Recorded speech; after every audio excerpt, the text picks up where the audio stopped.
you got to get him in the head to get him down. 10 out of 10. That's crazy. That was a 10? That was a 10. You want Pretty it? slick. Oh, it's kind of light in there.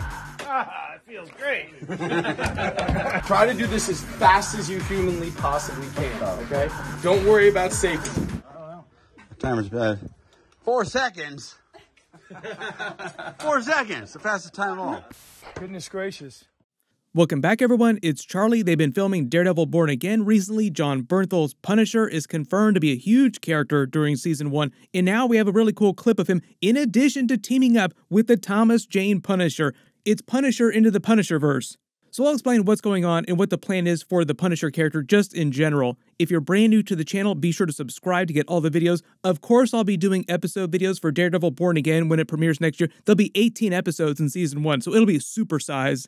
Jon Bernthal's been preparing for the Punisher by doing a very Punisher type of workout, a bunch of workouts like this with the help of Thomas Jane Punisher. It's so cool seeing the two of them just hang out like dudes. As far as I know, Thomas Jane isn't supposed to appear during Daredevil Born Again. I don't think he has any kind of cameo scene or anything like that. He was just there hanging out with Jon Bernthal and Terran Tactical, who got the video of them together. There's been a bunch of footage of Jon Bernthal just working out on Daredevil Born Again, just in general. Hey, we got the Punisher in the building. This the truth. This the truth.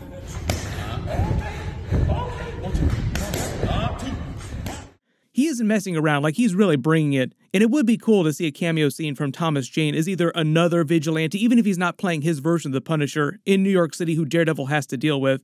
We'll cross our fingers for a Secret Wars cameo scene because everybody who's ever thought of being in a Marvel movie or TV show for the last 60, 70 years is probably going to be in that movie. The whole idea with Punisher during Daredevil Born Again is that Kingpin is running for mayor of New York City, just like he was in the comics, and as part of what he does to get the public to like him because he is the Kingpin of crime, he's a villain.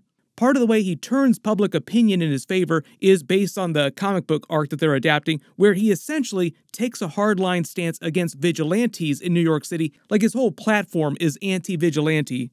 So he uses the police, all these above-board government assets that he has at his disposal now as mayor to get rid of all the good vigilantes, like Daredevil, for instance. And that makes it easier for him to do all the shady mob-related stuff that he wants to, controlling all of New York City, but doing so with an iron fist, to make another Defenders reference. Not expecting any kind of Iron Fist cameo scene, though.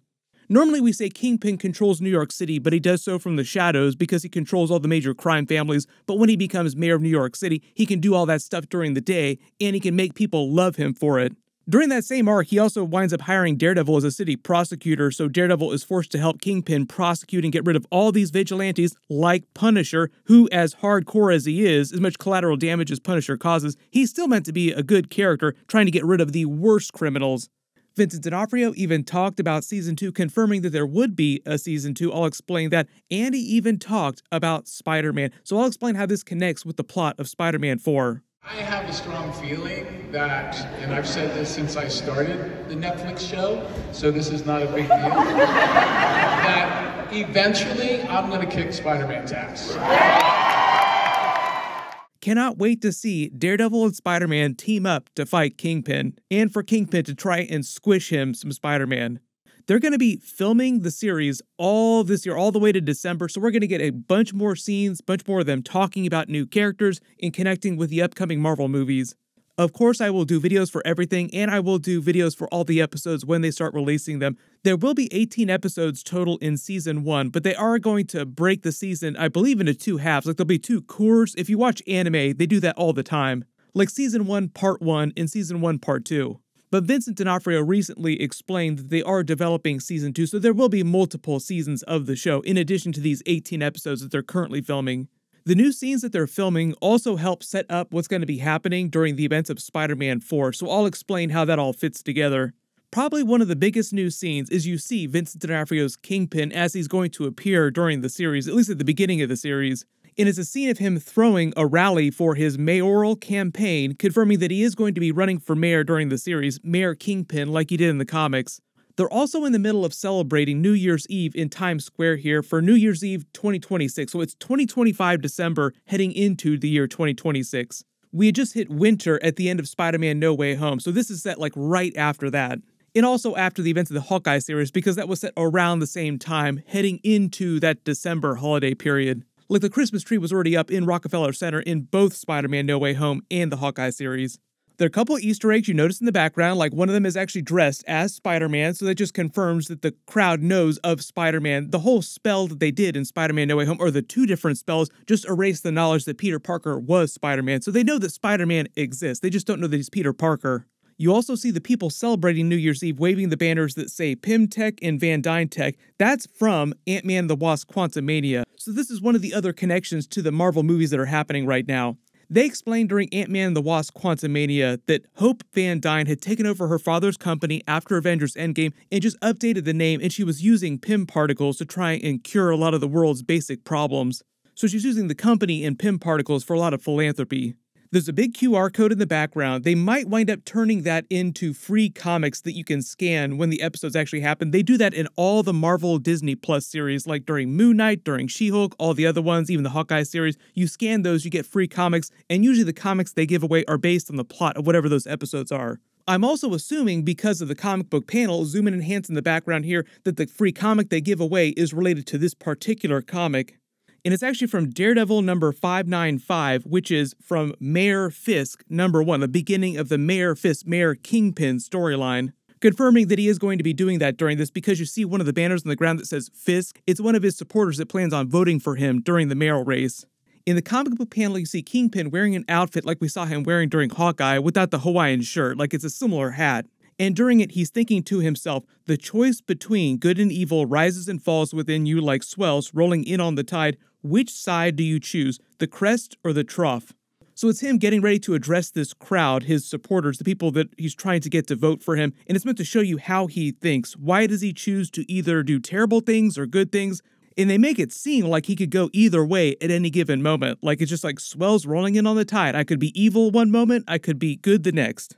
And the whole idea here with Kingpin running for mayor is that it's meant to be part of this Dark Reign era in Marvel Phase 5 that they're heading into after the events of Secret Invasion, which is similar to the progression in the comic book storylines. Like you went from the Secret Invasion of the comics into Dark Reign, where the villains basically take over. So it's like a Rise of the Villains phase in Marvel. And the way they're playing this, along with some of the other scenes, like you see a bunch of Kingpin flashbacks that I'll explain to the 1970s when he was a little bit older, like after the events of the flashbacks and the Netflix scenes when he was much younger, when you saw him kill his father. In present day, it's meant to be a dark twist on the Iron Man Avengers Age of Ultron moment where he said that he got paranoid after the events of the first Avengers movie and the Chitauri invasion and wanted to protect the Earth by wrapping it in a suit of armor. And the whole idea during Avengers Age of Ultron is they found out that was a terrible idea. It led to very terrible things, like it led to Ultron. And now after Secret Invasion, we're getting ready for those episodes. We're going to see the Skrulls try to take over again. Eventually they'll be found out, and it sounds like they're giving a lot of the Norman Osborn storyline to Thunderbolt Ross, who's been recast as Harrison Ford. They're going to defeat the Skrulls, and Thunderbolt Ross and Val will take credit for that and ride that wave of popularity in the populace to get into the White House. And it'll be a very Thanos type of moment, like where Thanos said, fine, I'll do it myself, but it'll be Thunderbolt Ross doing that. Turning the United States into something more akin to a police state, protecting it, like because that's his whole thing. He wants to protect the United States at the expense of everyone else. But his idea of a protected, safe United States is way more hardcore, like a more Punisher type of version of the United States. The only people threatening the planet would be people. Which is also one of the reasons why they're bringing Punisher back during Daredevil Born Again. So the whole idea is that Kingpin is running for mayor because he wants to control New York City, control the mob. That's why he wants to become Kingpin in the first place. But he's doing it because inside, like deep down, he thinks he's trying to protect New York City, turning it into a place that he would want to live in when he was a child. Because all these Kingpin flashbacks that you see to the 1970s, you see all these kids, I think they're trying to show you more context for how dangerous New York City was in the 1970s. Like people tell stories about how bad things were in the 70s in New York City in real life. He'll rule New York City with an iron fist, and the whole idea is that Daredevil is going to try and continue being Daredevil. Like, how do you be Daredevil, be the good guy? Because the other big thing that happens right after this moment in the comics is that Daredevil goes to work for Mayor Kingpin. Like, how do you get rid of the dude you hate, who you know is doing evil stuff, when everybody loves him and you're forced to work for him? For those of you asking about Karen Page and Foggy Nelson coming back from the Netflix series, I think they will come back eventually. They're just not in the first couple of episodes, so they haven't been brought back yet. The key word is yet. This is Charlie Cox talking about them coming back. I think there's, if you're a true Daredevil fan, maybe I'm wrong, I don't know, but I feel like there's probably no escaping that there's only one Karen Page. So he's basically saying during that Karen Page is Daredevil's best girl. She will eventually probably come back, just not right away. If you have any other questions about what's going on in Daredevil Born Again or the other Netflix characters, just write them below in the comments. I'm still working on a bunch of other videos. Be sure to enable alerts for my channel so you don't miss those. If you have any special requests, leave them in the comments below too. There's a bunch of stuff happening this week. Everyone click here for my Guardians of the Galaxy 3 Alpha Groot video, and click here for my Guardians of the Galaxy 3 post-credit scene video and Easter eggs. Thank you so much for watching, everyone stay safe, and I'll see you guys in the next one.